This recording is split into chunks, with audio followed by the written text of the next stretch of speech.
Hello and welcome to another big UC news show with me, David Dungay. Today we have a lot of experts in the room actually, which is great to see. We're at the start of a new year. Everyone's raring to go. Let's do a quick introduction around the room. We have Craig Durr, Brew, Evan Kirstel, Urwin Lazar, Elka Popova, Zeus Kerravala and Dominic Black, and of course my co-host Kieran Devlin. Welcome everyone to the show. We're only in the middle of January, but we already have some fantastic news stories to share with you all. Let's start with Gamma. They've been on the acquisition trail. They have picked up a German entity, actually Starface, in the first couple of weeks of this year. I think the deal is still pending. It's an interesting market, Germany. They're seeing fairly low penetration of a migration to cloud-based services. But let's get some expert opinion. Kieran, do you want to give us a bit of an overview of that story and what's going on? Yeah, thanks, David. So this is, as you say, one of the first major acquisitions of 2025. It is the brilliantly named Starface, which is an IP telephony and cloud PBX solution provider. And as you say, David, this seems to really give Gamma a greater footprint in Europe and in particular Germany. Dom, what does this mean for Gamma and what sort of unique proposition in the European market does it give it? Well, this isn't Gamma's first foray into Europe and certainly not even into Germany itself. Over the last 3 or 4 years, Gamma have acquired HFO, they acquired GNTel. Earlier this year, they acquired Placetel from Cisco as well. So this is by no means their first foray into here, but I think it's really interesting looking at the expansion of different European providers of where they're going and why they're going into new markets. We've seen a lot of the US companies and a lot of the multinationals trying to expand their European footprint, but really without having some in-country sales teams, feet on the ground, understanding of the different dynamics and the cultures of these countries. We've seen a lot of failures from this. Gamma have kind of taken that to heart and gone from a much more inorganic strategy. And this latest acquisition of Starface has given them over 500,000 cloud users or cloud communications users in the German market alone. So a significant footprint now in that space with another 350,000 users, on-prem users who they can migrate across from that Starface acquisition. So you're looking at a base, if they can move those across, of 850, 900,000 users. It's a significant base in a market which is only about 20% penetration in terms of cloud to on-premise penetration. So for us, we find it fascinating that Gamma is still continuing this. Starface has been a great asset out there. We've been working with the team for a number of years and looking at that business long term, working with Florian and the team out there. And everyone's kind of gone, when will they go? 200,000 channel partners in Germany ready to go. Not only is it giving them a base of customers, Gamma, but a really solid route to market. And when you look at Gamma's now route to market in Germany, it's not just that channel that they've acquired through that, but Placetel had a great set of customers as well and a great go-to-market, really targeting some of those smaller businesses, bringing them online on a digital-first journey. For me, this sets up a really interesting space in the German market. You've already got some great providers out there, the likes of Enfon, obviously, a German business out there.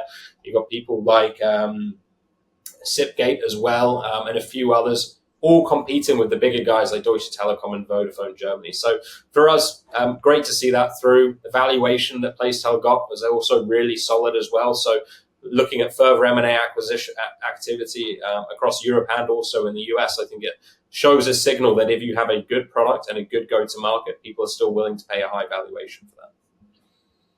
Yeah. Good points, Dom. I just want to add a couple of comments. First, I want to echo what you said about the U.S. providers all looking to expand into Europe. And they're all starting with the English-speaking, more, open markets. They start with the UK, the Netherlands, and generally find it really hard to go into a country like Germany because it's so, well, first of all, more conservative about moving to the cloud. And second, really kind of preferring local providers, domestic providers who they know and trust. And, well, that leaves fewer options for the European providers about where they want to go. Obviously, if you're a Gamma and you already have a solid footprint in the UK, you're seeing a lot of competition from the US companies and others, of course, like, the Pan-European and Reach and Destiny and so on. So you're looking at less, penetrated markets. And I think they've really put a stake in the ground about Germany, because it's impressive what they've done with these acquisitions. So I do think that Gamma is now well positioned to be one of the leaders in Germany, and perhaps kind of create some barriers to entry for others. And hopefully we'll see some accelerated adoption in Germany, because we've been saying for years, not enough's happening there, but there's so much potential. So I think this is good for Germany and for Gamma. No, I'd agree with that, and some great points. And I think it's always interesting talking to the US companies who are coming over, who ask the same questions of what is Cisco doing in each country, what is Zoom doing in each country, what are Ring Central doing in each country. And you kind of look at it and go, well, actually, it's those local providers who are the ones you will look out for, the pan-European ones. You look at Enreach, a couple of million users, Destiny, a few million users in there. These are not small businesses coming in, and you're not looking at Europe as one country which you can go, hey, this is one go-to-market, and we're going to nail it like that. It's got to be country-by-country approach, making sure you understand the culture, making sure you understand the buying habits, route to market, and doing it properly. And I think it's going to be, it's a struggle for some of those coming over. But big opportunities out there and a lot of growth coming across on mainland Europe next few years. Hey, Dom, let me ask you a question then. I was always been under the impression that the German market in particular has been very trite and true to form to a Microsoft environment, being one of the strongholds of the Microsoft teams, because it's a very structured, unified communications platform that ties into productivity as well. Is Microsoft, a key player in this? To go to your story of like international company versus in-country UCaaS provider. I was under the impression that Microsoft, because of its broad portfolio that was really tied in and worked well, that it was a strong contender there. Microsoft's had some real challenges there. You've got to remember, Germany has a huge focus around data sovereignty and where data is being held. And this is a big challenge for any company that's calling themselves AI first or going in like that. You look at the new EU AI Act that's in play. That's going to cause some real issues to companies go, we're AI first. And you're going into a market where companies are really, a lot of enterprises are worried about going to the cloud.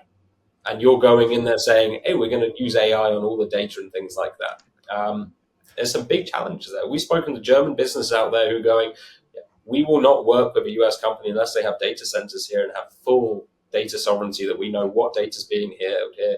If the company gets subpoenaed in the US, none of that data is going to go and leak other places. So, yes, Microsoft has done well in there, but they've done well everywhere. But there has definitely been, and I think it was there was a point in 2021, 22, where there was a edict which went out by the German government saying we can't deploy Microsoft Teams in schools because of some of the data sovereignty pieces there. So there's some big challenges around these hyperscalers, and with EU acts, GDPR, there's a lot of European regulations and EU regulations that US businesses and multinational businesses and multinational providers really need to adhere to. And there might be some challenges. We already saw with Microsoft unbundling Office 365 and Teams. Right. That was led by the EU. So, yes, there are. Actually, Dom, you bring up the governance side of that. I know at the Enterprise Connect AI event that they did, Melissa Schwartz and I did a session on governance. And I wasn't really sure if we should be, kind of a yawner of the topic, right? But the room was more than packed. And what you're bringing up is really become a big issue. Is if you're going to do AI, your data's got to be local. Every country has local governance. People are asking us, well, how do they handle that? And it's like, well, it's not an IT issue; it's a legal issue. So your legal department's got to get involved with it. You got to know every law in every country, how data is handled, where the cloud provider stores the data, where they send the data. And it's to have this scale, it's pretty complicated. And I don't think we've really seen the impact of that yet. So, no, I think there will be lots of threat and fines coming up, and lots of people dialing back on some of the rhetoric around AI, especially going to some of these markets, and push back on that. We see that it's fascinating talking to Cisco even about the cloud in some of these in some European countries, that we're seeing the threat of Russia and what's happening in the Baltic states, cutting of cables and things like that. Blue light services and some other services moving back rapidly from cloud deployments, because the threat of Russia cutting cables, doing things like this, is causing business to go, actually, we need to give some critical communications on premise.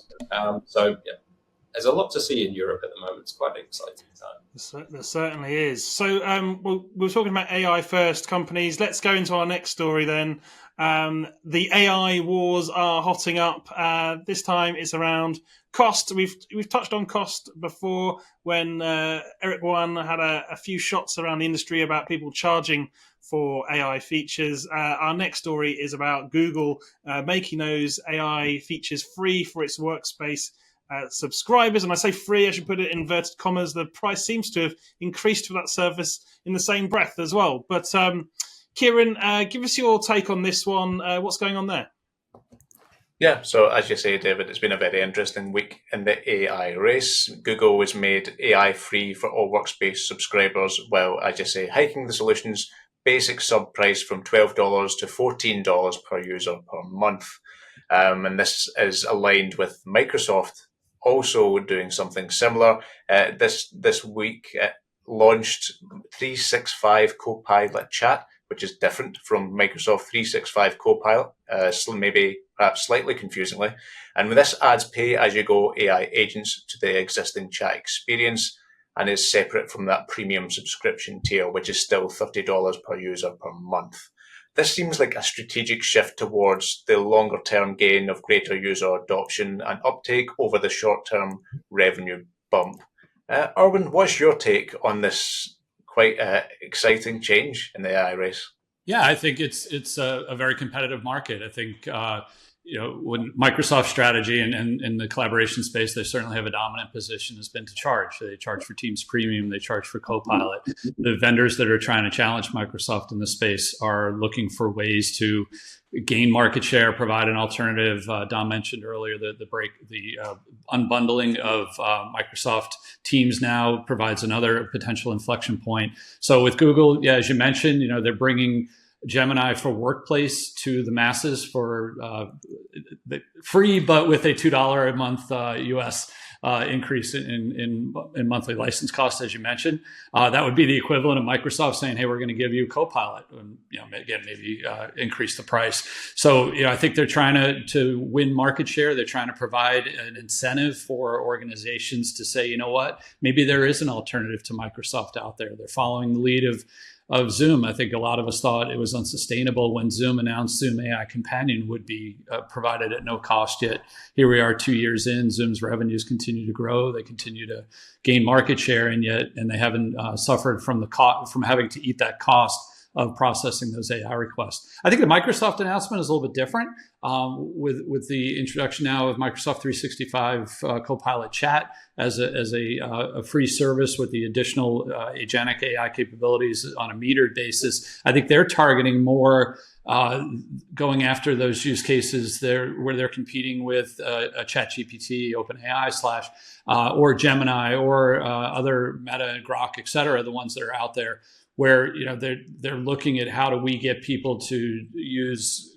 Copilot Chat as their, company-wide AI virtual assistant versus ones that are built specifically into collaboration applications. But again, I think it's also a lot of this being driven by that competitive desire to grow market share as quickly as possible. And again, I think on the Google side, provide an alternative to Microsoft. Yeah, in a lot of ways, this does, I think the freemium model, we've seen it play out, right? Like Slack mastered that until Salesforce bought them and made them disappear. But get them using the product, and then bring in the control features, the enterprise features later in some kind of like enterprise-wide subscription. I do wonder, Urwin, though, that will that work in this arena where the models change so quickly? And I suppose for the ones we're talking about, like with Zoom, it's built into the app. With Google Workspace, it's built into the app. But then there's all the other ones, Cohere and, open AI and things like that aren't, that tend to, where leadership tends to ebb and flow pretty quickly. And so I think that strategy can work within the context of a UC app. I'm not sure with just, on the model side, where you're going to be plugging them into different applications, and I think you'll see them be intermixed. And so we'll see if freemium works, and it'll work to some degree somewhere, but how much that works, we'll see, I suppose. I think there's a key difference with AI in that we talked about governance, as you mentioned it earlier, that free isn't necessarily free. So I still have to deal with things like, how do I configure it? How do I control access and ensure data privacy and data protection for data that's now living in that AI? And then the other part that we see is companies really have to invest in training. They have to teach people how to write prompts. They have to set expectations. They have to educate them as those models change, like you just mentioned. So that's still a limiting factor. It's not, the freemium model works a little bit differently in the Gen AI space. How long do you think that's the case, though? Like, I know the training issue, and you got to be a good prompter and stuff, but it seems like the natural language processing capability things get much better, and so you don't have to be quite precise with your prompting anymore. And I wonder if we'll eventually reach a point where it's so good at knowing who we are and what our preferences are that you can just ask it a natural question and it's going to know. Yeah, provide its own training, right? My latest hack is I ask the AI to build its own prompt that I can open up in another window to do there. But hey, there's Does that work? Yeah, it's like a circle now. I just get the same answer round and round. I'm not learning anything new.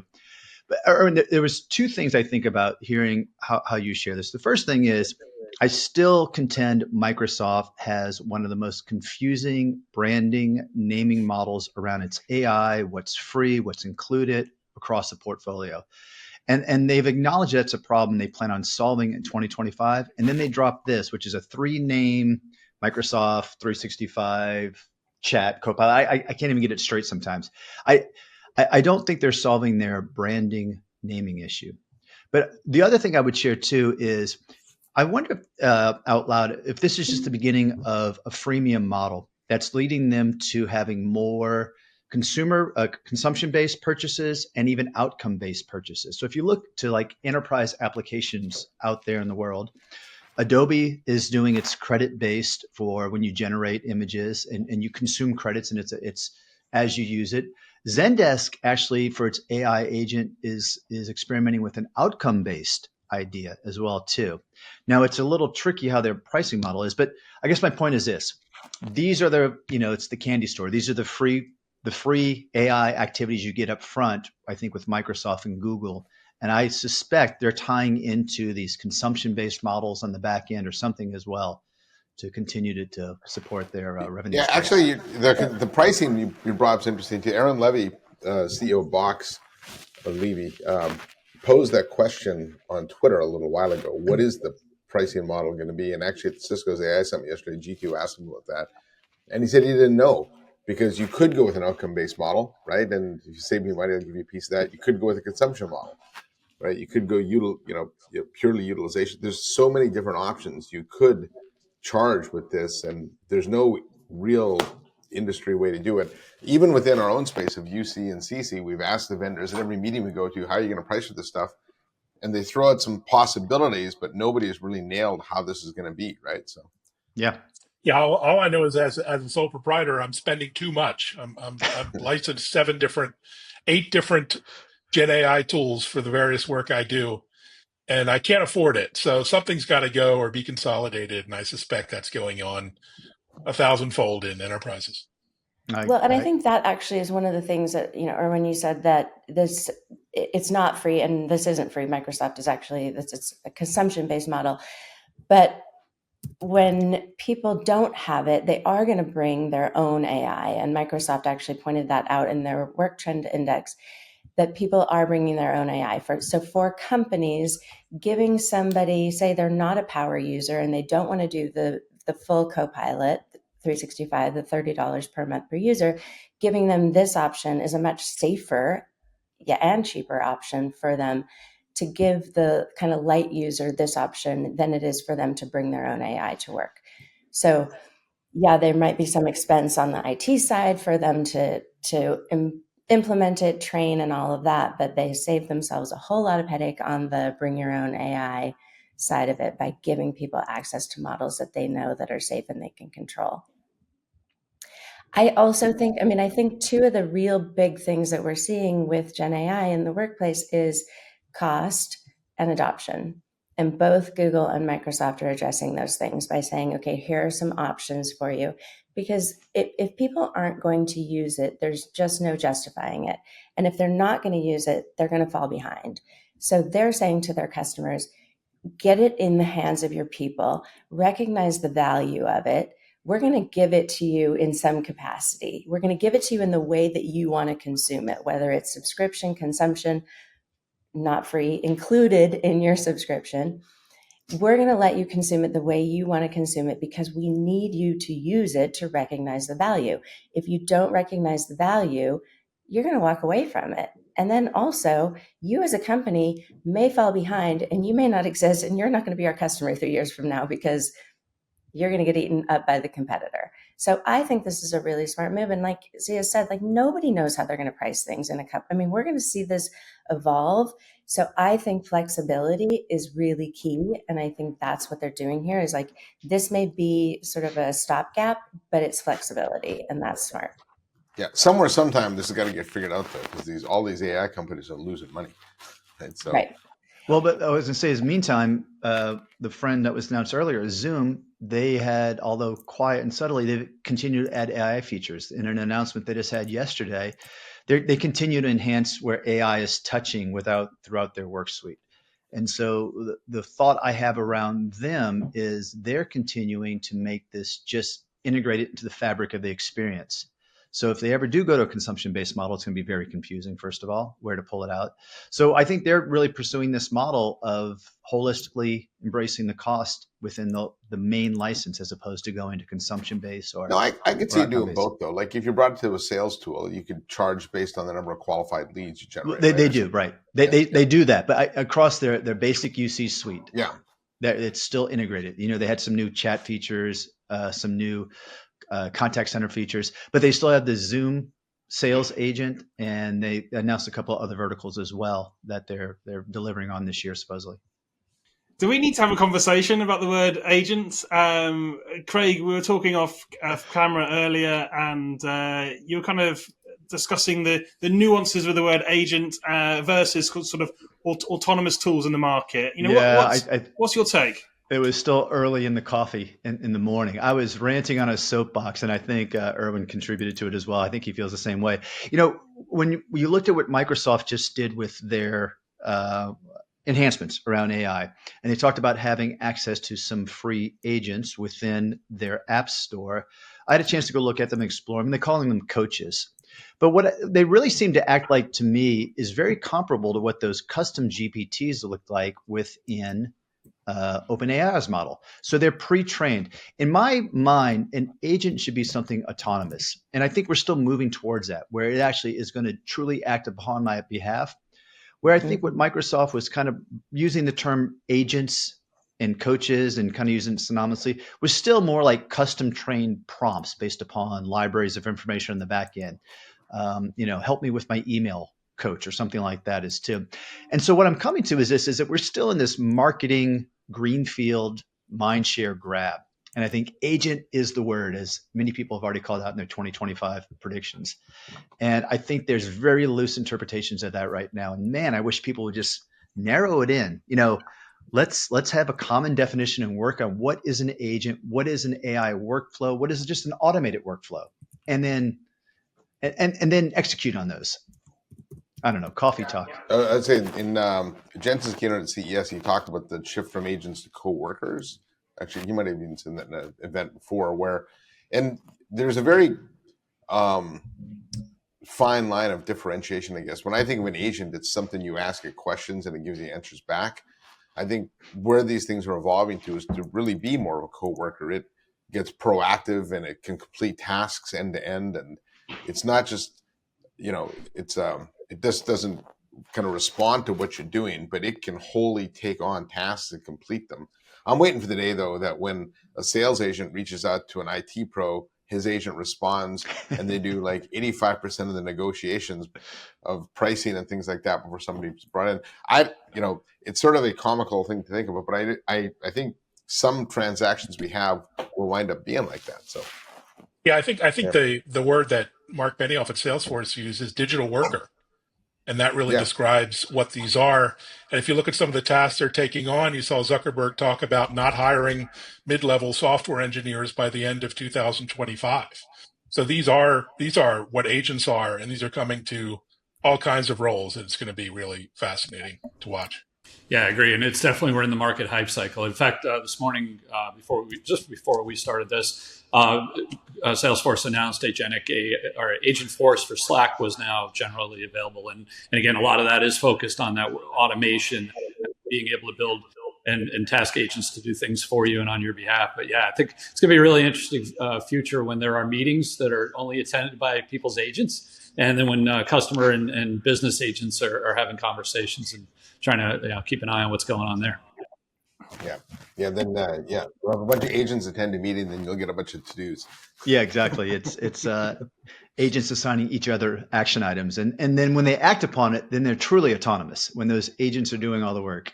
But again, I mean, some of these are AI agents, some of these are automation, some of these are automated workflows, and somewhere it's kind of blending together. Maybe it's just marketing buzz. I don't know. It's just it's going to be a point of frustration and challenge for me to try and keep those notions straight as we go forward. Well, especially, I guess as these things evolve, if one company's agent performs a certain level of autonomy and another one doesn't, right? There'll be a certain expectation that these things will all eventually have the same features. So I think to your point, the industry will do itself some good by coming up with some common definitions, just so from a user expectation standpoint, you're able to understand what does what and what they don't do. Yeah, of course. There's also the word agent when we're talking about a customer service agent. So people get confused by that too.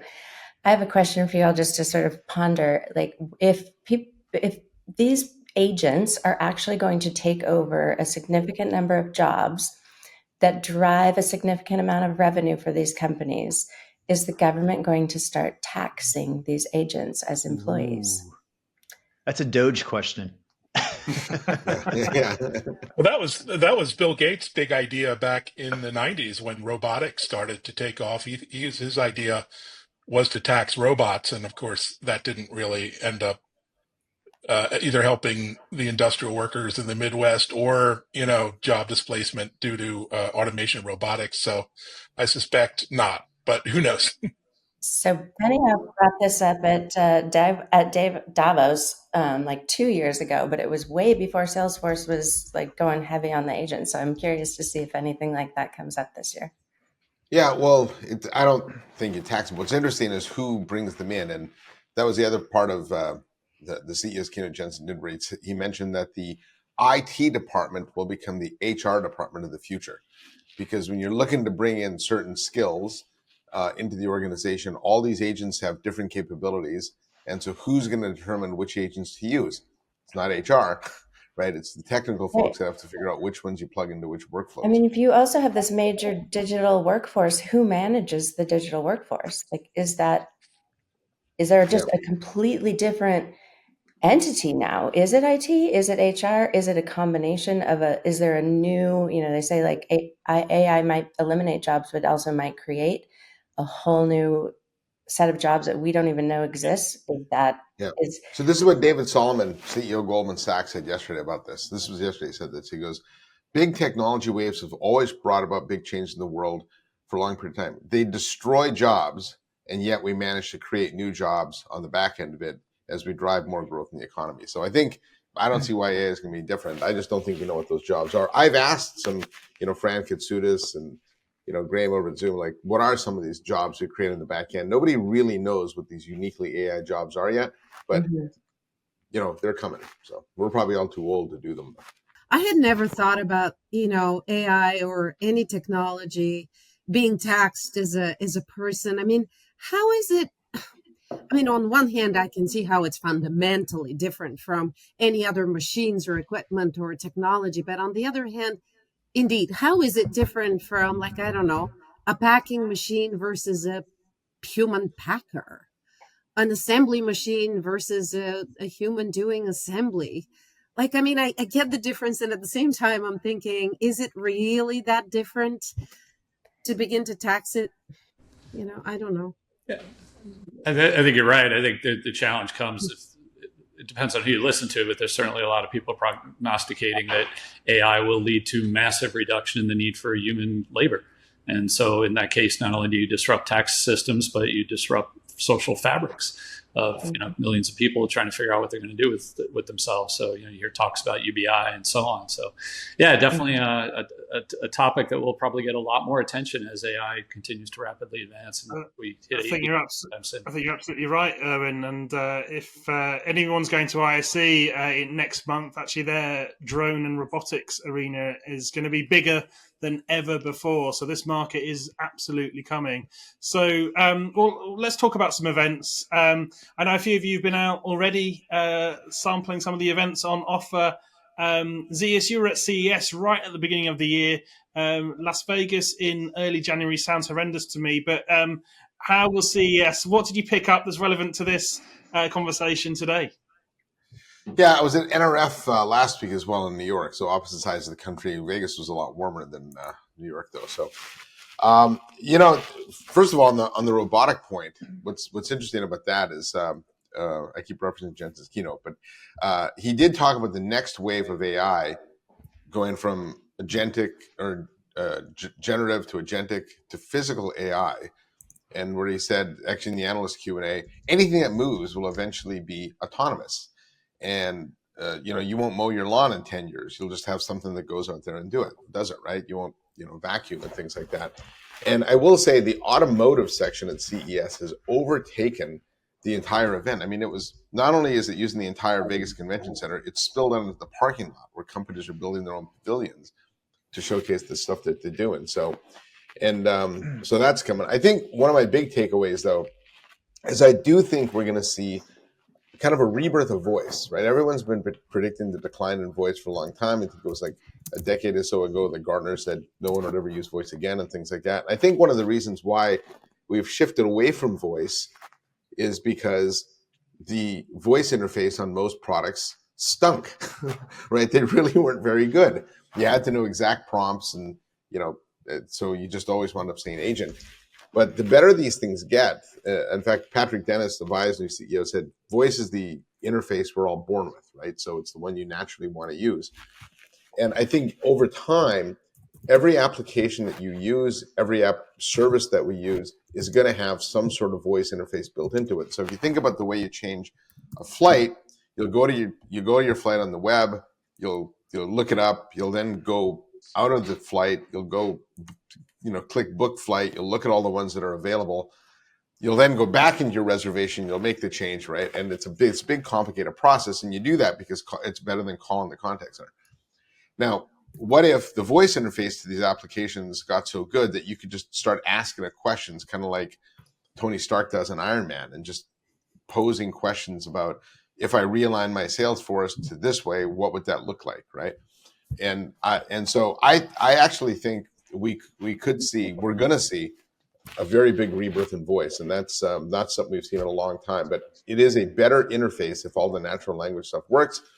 And I also think it just it's an easier way to work, and it's going to give us more accurate answers faster. So that was one of the things I took away from both of them. Yeah, I don't know, Zeus, did you see the Delta keynote in the Sphere? They developed their own personal assistant at Delta, so you can use it to book and manage all your travel and reservations. And we'll see if that's something people use. But I would agree, the hot topic was the edge, whether it's robots and robotics or souped up AI PCs that can do a lot more, even run LLMs, smaller LLMs locally on your machine, to new ways to use the cloud. I talked to one startup who's built an LLM, a personal assistant for AV and IT setup. So, in a conference room, you can use it to set up, configure, manage, and maintain equipment from any vendor using natural voice. So it's coming to all kinds of cool environments that we haven't seen before. Plus, the multimodal capabilities is pretty interesting. The ability to go from text to video, video to voice. And NVIDIA's innovation area, they had going from PDF reports to podcasts, where it would create a podcast. You tell it, I want a male person, a female person. And unlike a regular podcast, you could actually interrupt the podcast and ask questions. Like, just tell me the three most interesting things from it. It would give you a response. And so if multimodal and voice become really important, nobody does that better than the communications vendors. Now they have to figure out how to take their products and package it up in a way, to make it consumable from a different application vendors, right? And where they become an embedded component. In fact, Zoom, I was talking to Zoom about this at NRF, and they're trying to think about how they take their product and chat in particular, which they've been trying to grow, and embed that into different applications. So Zoom chat on the inside, right? But on the outside, you just know it as the retailer's app. Beyond just the interface that was bad, it's the amount of unstructured data that it produces. So now we can actually take that data and structure it with the use of AI. So it's not just, you don't have to rely on people taking notes, capturing all of that. AI can actually capture all of that. So people are leaning back into voice because it's actually easier than having to go back and structure all of that data. So all of these vendors who were one time, really leading in voice and maybe became a little less relevant, everybody tried to go like multi-channel.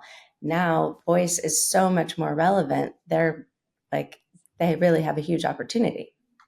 Yeah. But the one I wanted to ask about was, it was just even last year, though, if you think about it, there were some leading edge devices that were voice first. The Humane AI pen in the consumer space, the Rabbit R1, which was also, and I agree with you. I think you're right. This is the horizon for this, but it's just an interesting example of the devices that were built voice first, purposefully, that maybe ahead of the time, maybe market wasn't ready for it. But I think it goes back. A golf simulator that actually gives you a smack talk, like when you hit a shot, it'll kind of. I have you for that. AI generated voice commentary. I don't need that. Between the text that I get from you and anything I see on the golf green, I don't need anyone talking smack to me through AI. That's what you're for. Fantastic. Okay, so we've had a lot of insight here today. Before we go, should we just run through some of the events coming up in the calendar? There's a bit of a gauntlet coming up now. Next we have ISE, 4th of February, Cisco Live, 9th of February, IT Expo, 11th of February. Cavell have actually got their first Asia Pacific summit aimed at service providers on the 25th of February. That leads us into their next event back in London on the 12th of March, with the Enterprise Connects, of course, the 17th of March, and then Channel Partners on the 24th of March as well. A lot coming up. I'm MWC sure. Also. Oh, yeah. Mobile World Congress. How could I forget Mobile World Congress in Barcelona? A lot coming up. I'm sure we'll all be at some or most of those events as well. So if you do see us walking around the show floor, come and say hi. It'd be great to talk to you about the industry, robotics, AI, and everything else we've been discussing today as well. So, should we say our goodbyes? Thank you so much to Urwin, Evan, Melody, Craig, Elka, Zeus, Dom, and of course, my co-host Kieran. Thank you so much for joining me. We look forward to seeing you all soon, and we'll catch you at the next one.